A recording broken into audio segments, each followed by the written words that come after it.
Welcome back to ജെയിം academy. കഴിഞ്ഞ വീഡിയോയിൽ എൻക്ലെക്സ് ആർ എൻ എക്സാമിന്റെ പ്രാക്ടീസ് മെറ്റീരിയൽസിൽ ഓപ്ഷൻസ് കൺഫ്യൂസിംഗ് ആകുന്നതിന്റെ പാർട്ട് 1 വീഡിയോ ഞാൻ അപ്ലോഡ് ചെയ്തിരുന്നു. അതിന്റെ പാർട്ട് 2 വീഡിയോ ആണിത്.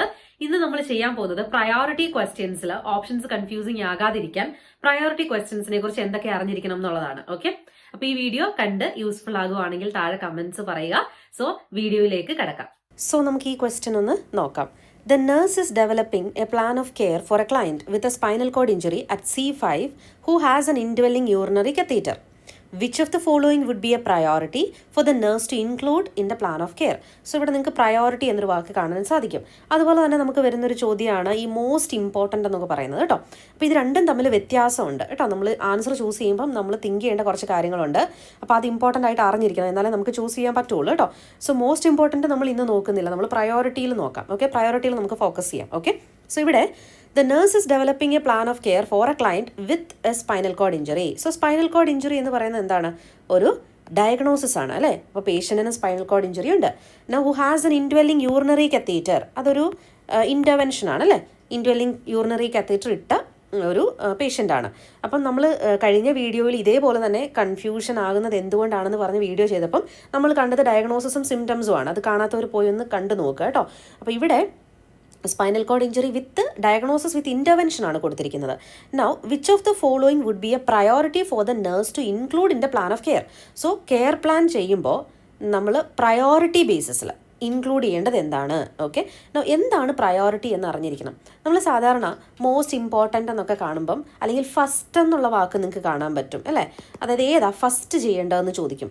അപ്പോൾ ഫസ്റ്റ് എന്ന് ചോദിക്കുമ്പോഴൊക്കെ ഒന്നുകിൽ ഓപ്ഷൻസ് നിങ്ങൾ ശ്രദ്ധിച്ചാൽ സ്റ്റെപ്പ് ബൈ സ്റ്റെപ്പ് ആയിട്ടുള്ള ഓപ്ഷൻസ് ആയിരിക്കും.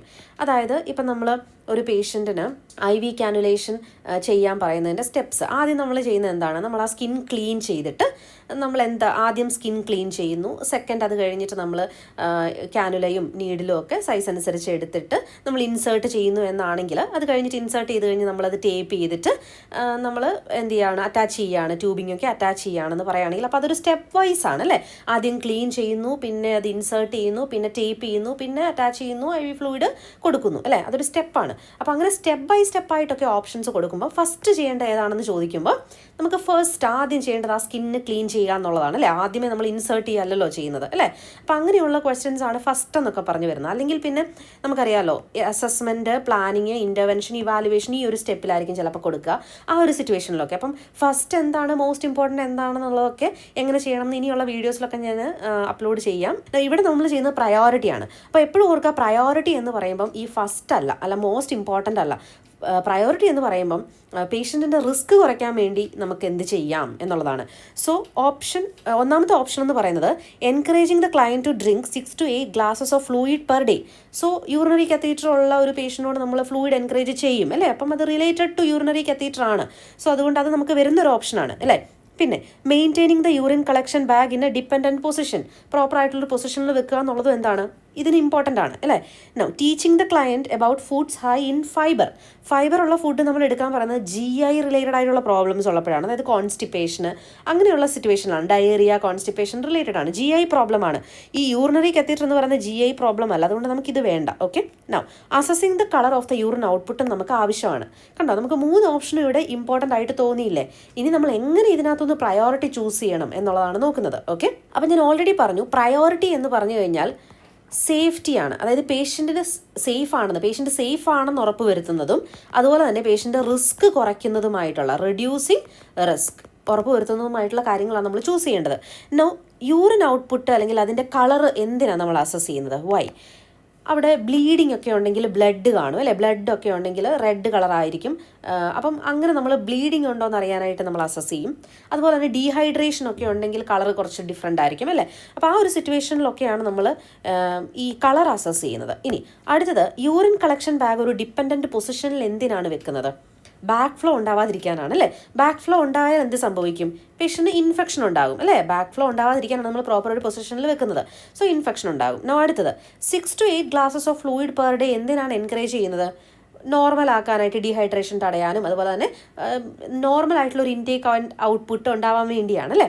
യൂറിൻ ഔട്ട്പുട്ടിൻ്റെ കളർ അസസ് ചെയ്യുന്നതാണോ അതോ രണ്ടാമത്തെ ഓപ്ഷനായ യൂറിൻ ബാഗ് മെയിൻറ്റെയിൻ ചെയ്യുന്നതാണോ ഇമ്പോർട്ടൻറ്റ് എന്നറിയണമെങ്കിൽ അത് രണ്ടും എന്തിനു വേണ്ടിയാണെന്ന് അറിയണം അല്ലേ. സോ ഇൻഫെക്ഷനാണ് നമ്മുടെ ഇമ്പോർട്ടൻ്റ് അല്ലേ. ഇൻഫെക്ഷൻ ഇമ്പോർട്ടൻ്റ് ആണ്, അതാണ് ഏറ്റവും പ്രയോറിറ്റി ഉള്ളത്. അപ്പോൾ പേഷ്യൻ്റ് റിസ്ക് കുറയ്ക്കാൻ പറ്റുന്നത് അതാണ്. അപ്പം ഇവിടെ ഒന്നാമത്തത് assessing the colour of the urine output എന്നാണ്. യൂറിൻ ഔട്ട്പുട്ട് അസസ് ചെയ്തു, വീണ്ടും അസസ് ചെയ്താൽ എന്താ നമുക്ക് കാണാൻ പറ്റുക? നോർമൽ ആണോ, കളർ നോർമൽ ആണോ, അല്ലെങ്കിൽ എന്തെങ്കിലും ഡീഹൈഡ്രേഷൻ ഉണ്ടോ, അല്ലെങ്കിൽ എന്തെങ്കിലും ബ്ലീഡിങ് ഉണ്ടോ എന്ന് നമുക്ക് അറിയാൻ പറ്റുള്ളൂ. റിസ്ക് കുറയ്ക്കാൻ വേണ്ടി നമുക്ക് അസസ് ചെയ്യുന്നതിലൂടെ എന്തെങ്കിലും പറ്റുമോ? റിസ്ക് കുറയ്ക്കാനും പേഷ്യൻ്റ് സേഫ് ആണെന്ന് എൻഷുർ ചെയ്യാൻ വേണ്ടി നമുക്ക് അസസ്മെൻറ്റിലൂടെ പറ്റില്ല. സോ അസസിങ് എന്ന് പറയുന്നത് നമുക്ക് പ്രയോറിറ്റിയിലെ ബേസിസിൽ വരുന്നതല്ല. പ്രയോറിറ്റി എന്ന് പറഞ്ഞാൽ പേഷ്യൻ്റ് റിസ്ക് കുറയ്ക്കുക, സേഫ് ആക്കുക പേഷ്യൻറ്റിനെ. സോ അസസ്മെൻറ്റ് ചെയ്തുകൊണ്ടേ ഇരുന്ന് കഴിഞ്ഞാൽ നമുക്ക് അവിടെ പേഷ്യൻറ്റ് സേഫ് ആകുമോ റിസ്ക് കുറയുകയോ ചെയ്യില്ല. നമ്മൾ എന്തെങ്കിലും അതിനുവേണ്ടി ചെയ്യണം അല്ലേ. So encouraging the client to drink 6 to 8 glasses of. അപ്പോൾ എൻകറേജ് ചെയ്യുന്നത് എപ്പോഴാണ്? എൻകറേജിങ് എന്നൊരു വാക്ക് തന്നെ കാണുമ്പോൾ തന്നെ അറിയാം നമുക്ക് ഇമ്പോർട്ടൻ്റ് ആണോ, അല്ലെങ്കിൽ ഫോഴ്സ് ചെയ്യല്ല നമ്മളോട് ചെയ്യുന്നത്. We are just encouraging them അല്ലേ. അവർക്ക് വേണമെങ്കിൽ കുടിക്കാം, വേണ്ടെങ്കിൽ കുടിക്കണ്ട. ഓക്കെ, നമ്മളൊന്ന് എൻകറേജ് ചെയ്യുന്നു എന്ന് മാത്രമേ ഉള്ളൂ കുടിക്കാൻ വേണ്ടി. അത് ഫോഴ്സ്ഫുള്ളി ചെയ്യുന്നതോ വളരെ നിങ്ങൾ കുടിച്ചേ പറ്റൂ എന്ന് പറയുന്ന ഒരു ഓപ്ഷൻ അല്ലത് അല്ലേ. സോ എൻകറേജിങ് എന്ന് പറയുന്നത് നമുക്ക് വേണമെങ്കിൽ പറയാം, അല്ലെങ്കിൽ പേഷ്യൻ്റ് വേണമെങ്കിൽ കുടിക്കാം, വേണ്ടെങ്കിൽ കുടിക്കേണ്ട എന്നുള്ളതാണ്. സോ എൻകറേജിങ്ങും അസസിങ്ങും നമ്മൾ സേഫ്റ്റിക്ക് വേണ്ടിയോ അല്ലെങ്കിൽ റിസ്ക് കുറയ്ക്കാൻ വേണ്ടിയോ ചെയ്യുന്നൊരു കാര്യമല്ല. പക്ഷേ യൂറിൻ കളക്ഷൻ ബാഗ് പ്രോപ്പർ പൊസിഷനിൽ മെയിൻറ്റെയിൻ ചെയ്യുക എന്ന് പറയുന്നത് നമ്മൾ ചെയ്യുന്ന കാര്യമാണ്.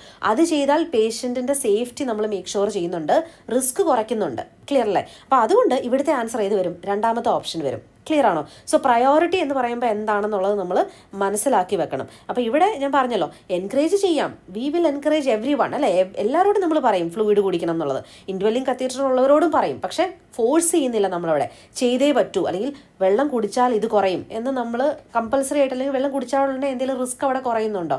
ഇല്ല. ഓക്കെ, വെള്ളം കുടിക്കുന്നത് നല്ലതാണ് എന്നുള്ളതാണ്. എൻകറേജിങ് എന്നുള്ള വാക്ക് കാണുമ്പോഴേ അറിയാം it's not compulsory, it's not important അല്ലേ. സോ എൻകറേജിങ് എന്ന് പറയുന്നത് പ്രയോറിറ്റി അല്ല, സേഫ്റ്റി എൻഷുർ ചെയ്യാനോ റിസ്ക് കുറയ്ക്കാനോ വേണ്ടിയുള്ളൊരു പ്രയോറിറ്റി അല്ല. ഓക്കെ, അതുകൊണ്ടാണ് ഇവിടെ രണ്ടാമത്തെ ഓപ്ഷൻ കറക്റ്റായിട്ട് വരുന്നത് കേട്ടോ. അപ്പോൾ നിങ്ങൾക്ക് ഒരു ചെറിയൊരു ഐഡിയ കിട്ടി കാണുമല്ലോ. ഇപ്പോൾ ഇൻ്റർവെൻഷൻ മാത്രമല്ല, സിംറ്റംസ് വെച്ചും വരാറുണ്ട്. അപ്പോൾ അവിടെയൊക്കെ നമ്മൾ സ്ട്രാറ്റജീസ് അറിഞ്ഞിരിക്കണം കേട്ടോ. അപ്പോൾ ഈ ഒരു സ്ട്രാറ്റജി നിങ്ങൾക്ക് ക്ലിയർ ആയെന്ന് വിശ്വസിക്കുന്നു. കൺഫ്യൂഷൻ ഉള്ളപ്പോൾ നിങ്ങൾക്ക് ചെയ്യാൻ പറ്റുന്ന, നിങ്ങൾക്ക് യൂസ് ചെയ്യാൻ പറ്റുന്ന ഒരു പെർട്ടിക്കുലർ സ്ട്രാറ്റജിയാണ്, അറിഞ്ഞിരിക്കേണ്ട ഒരു കാര്യമാണ്. എന്താണ് പ്രയോറിറ്റി, എന്താണ് അവർ ഉദ്ദേശിക്കുന്നത്. സോ എക്സാമിനർ പ്രയോറിറ്റി എന്ന് ചോദിക്കുമ്പോൾ എന്താണ് നമ്മളിൽ നിന്ന് ആഗ്രഹിക്കുന്നതെന്ന് നമ്മൾ അറിഞ്ഞിരിക്കണം, എന്നാലേ നമുക്കത് ചെയ്യാൻ പറ്റുള്ളൂ കേട്ടോ. അപ്പോൾ ഈ ഒരു വീഡിയോ നിങ്ങൾക്ക് ക്ലിയർ ആയെന്ന് വിശ്വസിക്കുന്നു. ഇതിൻ്റെ തൊട്ട് മുമ്പ് ഞാൻ അപ്ലോഡ് ചെയ്ത വീഡിയോയിൽ എങ്ങനെയാണ് നമ്മൾ പ്രോപ്പറായിട്ട് ഇൻ്റർവെൻഷൻസ് ചൂസ് ചെയ്യേണ്ടതെന്ന് ഞാൻ പറഞ്ഞിട്ടുണ്ട്. ഡയഗ്നോസിസും സിംറ്റംസും വരുമ്പോൾ അത് നിങ്ങൾ കണ്ടിട്ടില്ലെങ്കിൽ പോയി കാണുക. ആൻഡ് ഈ ഒരു വീഡിയോ യൂസ്ഫുൾ ആയിട്ടുണ്ടെങ്കിൽ താഴെ കമൻറ്റ് ചെയ്യാൻ മറക്കരുത്. Thank you so much for watching this video.